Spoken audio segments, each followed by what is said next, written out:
हे aspirants, स्वागत है आपका one concept one mark series के अंदर। आज ये हमारी क्लास नंबर 12 है। तो चलिए आज का कंसेप्ट देखते हैं। आज हम बात करेंगे इलेक्ट्रोलाइटिक कंडक्शन के बारे में। लेकिन इलेक्ट्रोलाइटिक कंडक्शन को पढ़ने से पहले हम ये देखेंगे कि आपका इलेक्ट्रोलाइटिक कंडक्टर क्या होता है, या जिन्हें हम इन शॉर्ट क्या बोल देते हैं, इलेक्ट्रोलाइट बोलते हैं। कि इलेक्ट्रोलाइट या इलेक्ट्रोलाइटिक कंडक्टर क्या होते हैं? वो सब्सटेंस जो आपके डिकम्पोज हो जाते हैं जब आप उनमें से क्या करो, इलेक्ट्रिसिटी पास करवाओ। तो जो सब्सटेंस इलेक्ट्रिसिटी पास करवाने की वजह से आयन में टूट जाते हैं उन्हें हम बोलते हैं इलेक्ट्रोलाइट। और उस केस के अंदर उन आयंस की वजह से जो आपकी इलेक्ट्रिसिटी पास हो रही होती है उनको बोलते हैं इलेक्ट्रोलाइटिक कंडक्शन। इलेक्ट्रोलाइटिक कंडक्शन क्या है कि जो आपने इलेक्ट्रोलाइट लिया, इलेक्ट्रोलाइट क्या है, ये आयंस के अंदर टूट रहा है आपका, किसकी वजह से? जब आपने इसके अंदर से इलेक्ट्रिसिटी पास करवाई। तो इन आयंस की वजह से जो इलेक्ट्रिसिटी का फ्लो हो रहा है उसको बोलते हैं इलेक्ट्रोलाइटिक कंडक्शन। ठीक है, अब देखते हैं कि इलेक्ट्रोलाइटिक कंडक्शन को कौन कौन से फैक्टर है जो अफेक्ट करते हैं। सबसे पहले नेचर ऑफ इलेक्ट्रोलाइट। जो इलेक्ट्रोलाइट आपके वो दो टाइप के होते हैं। एक तो होता है आपका स्ट्रॉन्ग इलेक्ट्रोलाइट, ठीक है, और एक होते हैं आपके वीक इलेक्ट्रोलाइट। तो जो आपके स्ट्रॉन्ग इलेक्ट्रोलाइट है वो क्या होते हैं, ज्यादा आयनाइज होते हैं। तो इसकी वजह से जितने ज्यादा नंबर ऑफ आयंस होंगे उतनी ज्यादा कंडक्शन होगी। तो जो स्ट्रॉन्ग इलेक्ट्रोलाइट है वो ज्यादा आयनाइज होती है, तो इसकी वजह से जो आपकी कंडक्शन है वो भी क्या है, यहाँ ज्यादा इंक्रीज होगी। लेकिन जो वीक इलेक्ट्रोलाइट है वो कम डिकम्पोज होता है, कम आयंस प्रोड्यूस करता है, तो इसकी वजह से वीक इलेक्ट्रोलाइट के केस में आपकी कंडक्शन क्या है, कम होगी। सेकंड क्या आपका साइज ऑफ आयन प्रोड्यूस। जितना बड़ा साइज होगा उतनी कंडक्टेंस आपकी क्या हो जाएगी, कम हो जाएगी। नेक्स्ट है nature of solvent. Nature of solvent पे कैसे डिपेंड करता है कि जो आपके पोलर सॉल्वेंट होते हैं, जो आपके पोलर सॉल्वेंट होते हैं वो ज्यादा कंडक्टेंस दिखाते हैं as compare to non polar solvent के। तो पोलर सॉल्वेंट के अंदर कंडक्शन इंक्रीज हो जाती है। नेक्स्ट आपका कंसंट्रेशन ऑफ सॉल्यूशन। जितनी ज्यादा सॉल्यूशन की कंसंट्रेशन होगी उतना क्या है, कंडक्टेंस आपकी क्या होगी, डिक्रीज होगी। ये हम आगे डिस्कस भी करेंगे इन डिटेल की कैसे डिक्रीज होती है। नेक्स्ट आपका टेम्परेचर। जैसे जैसे आप टेम्परेचर को इंक्रीज करोगे वैसे वैसे आपकी कंडक्शन भी क्या हो जाएगी, इंक्रीज हो जाएगी। क्योंकि टेम्परेचर जब आप इंक्रीज करोगे ना तो नंबर ऑफ आयंस ज्यादा प्रोड्यूस होंगे, तो इसकी वजह से आपकी कंडक्शन भी क्या है, इंक्रीज हो जाएगी। तो ये कुछ फैक्टर है जो आपकी इलेक्ट्रोलाइटिक कंडक्शन को क्या है, अफेक्ट करते हैं। नेक्स्ट देखते हैं अब। नेक्स्ट आपके पास है इलेक्ट्रिकल रेजिस्टेंस एंड कंडक्शन। ये कुछ कॉमन टर्म्स है जो एग्जाम पॉइंट ऑफ व्यू से इंपॉर्टेंट भी है, और इस चैप्टर इलेक्ट्रोकेमिस्ट्री को पढ़ने के लिए इन टर्म्स का क्लियर होना बहुत ज्यादा जरूरी है। तो सबसे पहले देखते हैं रेजिस्टेंस। रेजिस्टेंस को हम आर से रिप्रेजेंट करते हैं। रेजिस्टेंस क्या है आपका कि जो आपकी इलेक्ट्रिसिटी फ्लो कर रही है उसको अपोज जो होता है, मान लो एक आपके पास एक कंडक्टर है उसमें से आपकी इलेक्ट्रिसिटी पास हो रही है, तो इस इलेक्ट्रिसिटी को जो अपोज लगेगा, जो अपोज करेगा उसको क्या बोलते हैं हम, रेजिस्टेंस। भी जो फोर्स फ्लो ऑफ इलेक्ट्रिसिटी को अपोज कर रहा है उसको बोलते हैं रेजिस्टेंस। अब क्या होता है कि ओम लॉ के अकॉर्डिंग आपकी रेजिस्टेंस क्या होती है, वोल्ट जो आपकी पोटेंशियल है डिवाइड बाई करंट। तो रेजिस्टेंस क्या इनवर्सली प्रोपोर्शनल होती है आपके करंट के। अब क्या है कि जो आपका ये तो हो गया आपकी इलेक्ट्रिकल रेजिस्टेंस। एक होता है कंडक्शन। कंडक्शन क्या है कि फ्लो होना, इलेक्ट्रिसिटी का ज्यादा से ज्यादा फ्लो, और रेजिस्टेंस उसका अपोज है। तो कंडक्शन को मैं जी से रिप्रेजेंट करूंगी। तो कंडक्शन आपका क्या होता है, रेसिप्रोकल ऑफ रेजिस्टेंस। की रेजिस्टेंस का रेसिप्रोकल आपके पास क्या होता है, कंडक्शन होता है। रेजिस्टेंस की यूनिट क्या होती है हमारे पास, ऐसा यूनिट ओम होती है, इसको हम ओम से रिप्रेजेंट करते हैं। तो आपकी जो कंडक्शन है उसकी क्या हो जाएगी, ओम इनवर्स। ऐसा यूनिट क्या हो गई, ओम इनवर्स होगी इसकी। ठीक है, तो ये था आपका रेजिस्टेंस और कंडक्शन। ये टर्म्स है कुछ जो इंपॉर्टेंट है। नेक्स्ट हम देखते हैं स्पेसिफिक कंडक्टिविटी।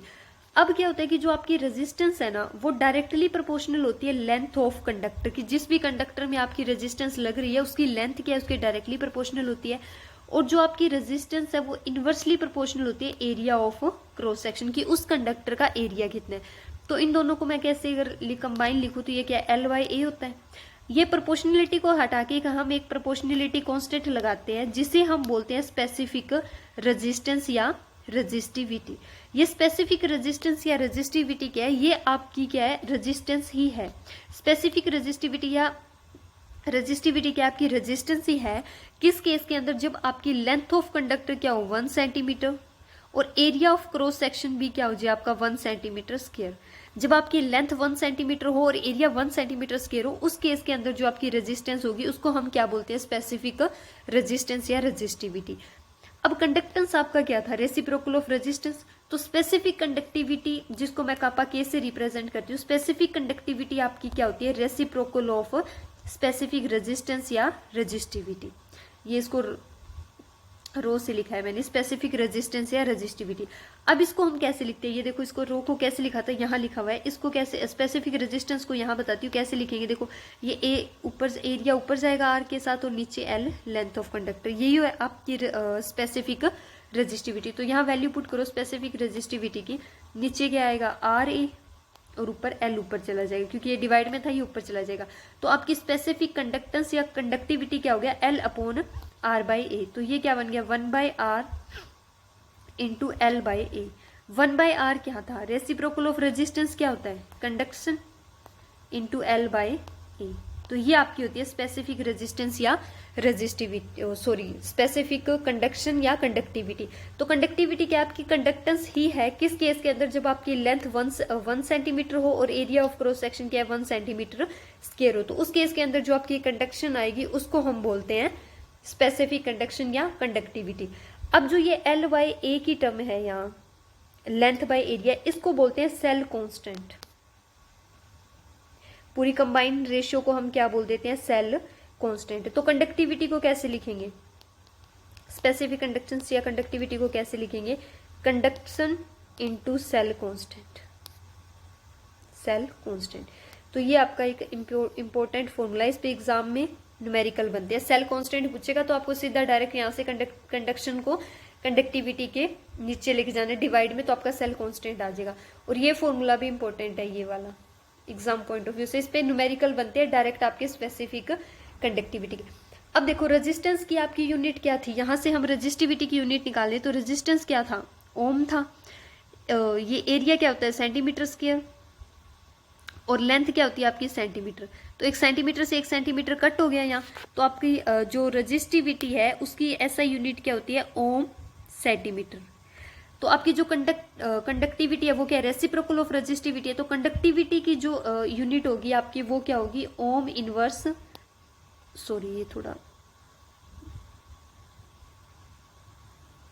ओम इनवर्स और सेंटीमीटर इनवर्स, ठीक है। और इस ओम इनवर्स को कई बार हम एस साइमन से भी लिख देते हैं, साइमन सेंटीमीटर इनवर्स। तो ये आपकी कंडक्टिविटी की क्या होती है, एसआई यूनिट होती है। यूनिट इंपॉर्टेंट है एग्जाम में, यूनिट पे भी कई बार ऑप्शन में आपको 2 वैल्यू सेम देके यूनिट डिफरेंट कर देता है, तो यूनिट का पता होना जरूरी है कि किसकी क्या यूनिट होती है। तो इसकी क्या होती है, साइमन सेंटीमीटर इनवर्स या फिर ओम इनवर्स सेंटीमीटर इनवर्स से भी लिखते हैं।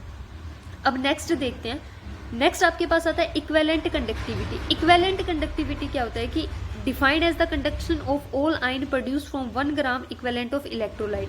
इक्विवेलेंट कंडक्टिविटी क्या होता है कि आपके पास ये कोई सॉल्यूशन है, 20 सेंटीमीटर क्यूब सॉल्यूशन ले लिया हमने, वॉल्यूम क्या इसका 20 सेंटीमीटर क्यूब है। तो इस सॉल्यूशन के अंदर जब आप 1 ग्राम इक्विवेलेंट इलेक्ट्रोलाइट लिया तो उसकी वजह से जो कंडक्शन आएगी उसको बोलते हैं इक्विवेलेंट कंडक्टिविटी। अब जो आपकी इक्विवेलेंट कंडक्टिविटी है उसको हम डायरेक्ट नहीं निकाल सकते, इसका रिलेशन देखते हैं स्पेसिफिक कंडक्टिविटी के साथ। तो देखो इसको मैं रिप्रेजेंट करती है लैम्डा, इसको लैम्डा बोलते हैं, लैम्डा इक्विवेलेंट से ये आपकी क्या होती है स्पेसिफिक कंडक्टिविटी इनटू वॉल्यूम, ये फॉर्मूला होता है इसका, इससे निकालते हैं। जब जो आपका न्यूमेरिकल आता है उसके अंदर क्या आपको स्पेसिफिक कंडक्टिविटी दे देंगे और वॉल्यूम दे देंगे और आपसे इक्विवेलेंट कंडक्शन पूछते हैं। अगर आपको वॉल्यूम दे रखा हो डायरेक्ट तो ये फॉर्मूला यूज होगा, लेकिन कई बार वो क्या करते हैं वॉल्यूम ना दे के आपको कोई कंसंट्रेशन टर्म दे देते हैं, तो उस केस के अंदर जो आपका फॉर्मूला बनेगा वो क्या बनेगा, equivalent conduction equal to conductivity into 1000 divide by concentration term, यहाँ क्या देंगे आपको नॉर्मेलिटी देंगे, क्योंकि जब आपका जो इलेक्ट्रोलाइट है वो ग्राम इक्विवेलेंट के अंदर होगा तो कंसंट्रेशन टर्म आपकी नॉर्मेलिटी आएगी। तो अगर आपको क्वेश्चन के अंदर नॉर्मेलिटी दे रखा है तो ये फॉर्मूला यूज होगा, ठीक है। यहाँ इसकी यूनिट क्या बनेगी, देखो कंडक्टिविटी की यूनिट अभी हमने पढ़ी थी साइमन सेंटीमीटर इनवर्स, इसके साथ जो आपका ये 1000 लिया इसकी होती है सेंटीमीटर क्यूब पर लीटर, और नीचे ये आपने ले रखा है नॉर्मेलिटी, इसकी क्या होती है ग्राम इक्विवेलेंट पर लीटर, ग्राम इक्विवेलेंट पर लीटर। तो इनको कंबाइन करके जब आप इनसे यूनिट निकालोगे तो आपकी जो ये इक्विवेलेंट कंडक्टिविटी है यहाँ लिख देती हूँ, इसकी यूनिट आपके पास क्या बनेगी, साइमन सेंटीमीटर स्क्वायर पर इक्विवेलेंट, ये आपकी इसकी यूनिट होती है इक्विवेलेंट कंडक्टिविटी की। एक चीज और इसमें ध्यान रखना कि अगर आपको नॉर्मेलिटी है वो सेंटीमीटर के अंदर दे रखी हो, मान लो ग्राम इक्विवेलेंट पर लीटर दे दिया और जो कंडक्टिविटी है वो आपको सेंटीमीटर के अंदर गिवन है, तब तो आप 1000 से मल्टीप्लाई करोगे। अगर आपको ये जो स्पेसिफिक कंडक्शन है इसको आपको मीटर में दे दिया, साइमन मीटर इनवर्स में दे दिया, उस केस के अंदर आपको 1000 से मल्टीप्लाई करने की जरूरत नहीं है, उसमें आप सीधा ही लिखते हो K डिवाइड बाई नॉर्मेलिटी। ठीक है, तो ये फॉर्मूला इंपॉर्टेंट है और मोस्टली आपको सेंटीमीटर में ही गिवन होगी, जो कंडक्टिविटी होगी साइमन सेंटीमीटर इनवर्स में ही गिवन होती है। तो ये इक्विवेलेंट कंडक्शन का आपका क्या है फॉर्मूला। ये दोनों फॉर्मूले एग्जाम पॉइंट ऑफ व्यू से इंपॉर्टेंट है। अब नेक्स्ट देखते हैं, नेक्स्ट आता है आपकी molar conductivity, same as equivalent conductivity है। वहां हमने क्या लिया था 1 ग्राम इक्विवेलेंट लिया था, यहाँ क्या है 1 मोल इलेक्ट्रोलाइट लेंगे। तो 1 मोल इलेक्ट्रोलाइट की वजह से जो आपकी कंडक्टिविटी होगी उसको मोलर कंडक्टिविटी बोलते हैं। इसको वही लैम्डा एम से रिप्रेजेंट करेंगे, फॉर्मूला वही स्पेसिफिक कंडक्टिविटी इनटू वॉल्यूम। और अगर आपको कोई भी कंसंट्रेशन टर्म गिवन है तो मोल के केस में आपको क्या गिवन होगा मोलैरिटी, तो 1000 डिवाइड बाई नीचे मोलैरिटी। यूनिट इसकी क्या बनेगी सेम, वहां पर इक्विवेलेंट आ रहा था, यहाँ क्या आएगा साइमन सेंटीमीटर पर मोल, साइमन सेंटीमीटर पर मोल। ठीक है, क्लियर है इतना, सेम एज इट इज है, बस यहाँ हमने 1 मोल ले लिया और यूनिट में आपका पर मोल आएगा और नीचे कंसंट्रेशन टर्म आपको मोलैरिटी दे रखी होगी। तो ये दोनों फॉर्मूले भी इंपॉर्टेंट है, इसमें भी न्यूमेरिकल बनते हैं। एक आपका क्या होता है जो इक्विवेलेंट कंडक्शन है और जो मोलर कंडक्शन है उनके बीच एक रिलेशन होता है कि इक्विवेलेंट कंडक्शन किसके इक्वल होती है molar conduction divide by N. N क्या है वही कि कितना चार्ज है आपका, इसमें पॉजिटिव या फिर नेगेटिव दोनों में से कोई एक चार्ज देखते हैं आपके इलेक्ट्रोलाइट के ऊपर कितना चार्ज है, एन वो बताता है हमें। और ये मोलर और इक्विवेलेंट, अगर आपको इक्विवेलेंट दे दी तो इससे आप मोलर कंडक्टिविटी भी निकाल सकते हो। तो ये रिलेशन भी इसमें इंपॉर्टेंट है। नेक्स्ट अब देखते हैं आगे हमें क्या दे रखा है कि जो आपकी कंडक्शन है specific conductivity, equivalent conductivity, molar conductivity concentration या डाइल्यूशन के साथ कैसे इंक्रीज और डिक्रीज होती है वो देखना है। तो अब देखो कंडक्शन मैं जी से लिखूंगी कंडक्शन को। कंडक्शन क्या होता है कि कितने नंबर ऑफ आयंस है। तो जैसे जैसे आप डाइल्यूशन करोगे, डाइल्यूशन का क्या मतलब है कि एक गिवन अमाउंट ऑफ सोल्यूट के अंदर आप ज्यादा से ज्यादा सॉल्वेंट ऐड करते जा रहे हो तो उसे बोलते हैं डाइल्यूशन। तो डाइल्यूशन के केस में आपके नंबर ऑफ आयंस क्या हो जाते हैं इंक्रीज हो जाते हैं। जब नंबर ऑफ आयंस इंक्रीज होंगे तो आपकी कंडक्शन भी क्या है इंक्रीज होगी। तो याद रखना है कि जब आप डाइल्यूशन करते हो तो कंडक्शन क्या है इंक्रीज होती है। लेकिन जो आपकी स्पेसिफिक कंडक्शन या कंडक्टिविटी है वो जब आप डाइल्यूशन करते हो डाइल्यूशन के साथ क्या होती है डिक्रीज होती है स्पेसिफिक कंडक्टिविटी। क्यों? क्योंकि ये स्पेसिफिक कंडक्टिविटी क्या बताती है हमें 1 सेंटीमीटर क्यूब वॉल्यूम के अंदर कितने नंबर ऑफ आयंस है। तो जब आप डाइल्यूशन करोगे ना तो आपका जो ये 1 सेंटीमीटर क्यूब के अंदर नंबर ऑफ आयंस क्या हो जाएंगे कम हो जाएंगे, क्योंकि वॉल्यूम बढ़ गया, सोल्यूट के आयंस अभी भी कम है। तो 1 सेंटीमीटर पर सेंटीमीटर क्यूब आपके नंबर ऑफ आयंस कम हो जाएंगे। तो इसकी वजह से आपका जो स्पेसिफिक कंडक्टिविटी है वो क्या है डाइल्यूशन के साथ डिक्रीज होती है। देन बात करते हैं इक्विवेलेंट कंडक्शन और मोलर कंडक्शन। अब इक्विवेलेंट और मोलर कंडक्शन क्या होती है conduction into volume, specific conductivity into volume होती है। तो विद डाइल्यूशन स्पेसिफिक कंडक्टिविटी तो आपकी डिक्रीज हो रही है, लेकिन जब आप डाइल्यूशन करोगे तो वॉल्यूम क्या है इंक्रीज हो रहा है। तो इस स्पेसिफिक कंडक्टिविटी के डिक्रीज को जो वॉल्यूम का इंक्रीज है वो कंपनसेट कर देता है और ओवरऑल आपकी इक्विवेलेंट और मोलर कंडक्टिविटी क्या हो जाती है डाइल्यूशन के साथ इंक्रीज हो जाती है। तो इसमें याद रखना है कि आपकी कंडक्शन इक्विवेलेंट कंडक्शन और मोलर कंडक्शन तो डाइल्यूशन के साथ इंक्रीज होती है, लेकिन जो आपकी स्पेसिफिक कंडक्टिविटी है या कंडक्टिविटी या स्पेसिफिक कंडक्शन है वो क्या होती है डाइल्यूशन के साथ डिक्रीज होती है। क्यों? क्योंकि उसके अंदर हम क्या देखते हैं पर सेंटीमीटर क्यूब पे देखते हैं, वॉल्यूम पर सेंटीमीटर क्यूब पे देखते हैं। तो 1 सेंटीमीटर क्यूब के अंदर आपके नंबर ऑफ आयंस डिक्रीज हो जाते हैं। तो इसकी वजह से आपकी जो डाइल्यूशन के साथ कंडक्टिविटी है वो डिक्रीज हो जाती है। तो ये था आज का हमारा कंसेप्ट। ये एग्जाम पॉइंट ऑफ व्यू से बहुत ज़्यादा इंपॉर्टेंट है, क्योंकि इस पर थ्योरेटिकल क्वेश्चन भी पूछ लेते हैं डाइल्यूशन के हिसाब से और न्यूमेरिकल भी बनता है आपका, जो मैंने पीछे फॉर्मूलाज बताए हैं। तो इंपॉर्टेंट है, इसको अच्छे से कर लेना। और अगर आपको ये वीडियोस पसंद आ रहे हैं तो थोड़ा शेयर वेयर भी कर दिया करो, ताकि मुझे भी पता लगे। थोड़ा सब्सक्राइब भी करो और कमेंट में भी बता दिया करो। अगर कोई चीज़ नहीं समझ आ रही तो वो भी बता दिया करो, अच्छे से समझ आ रहा है तो वो भी बता दो, ताकि मुझे भी तो पता लगे कि समझ आ भी रहा है या ऐसे ही। Thank you.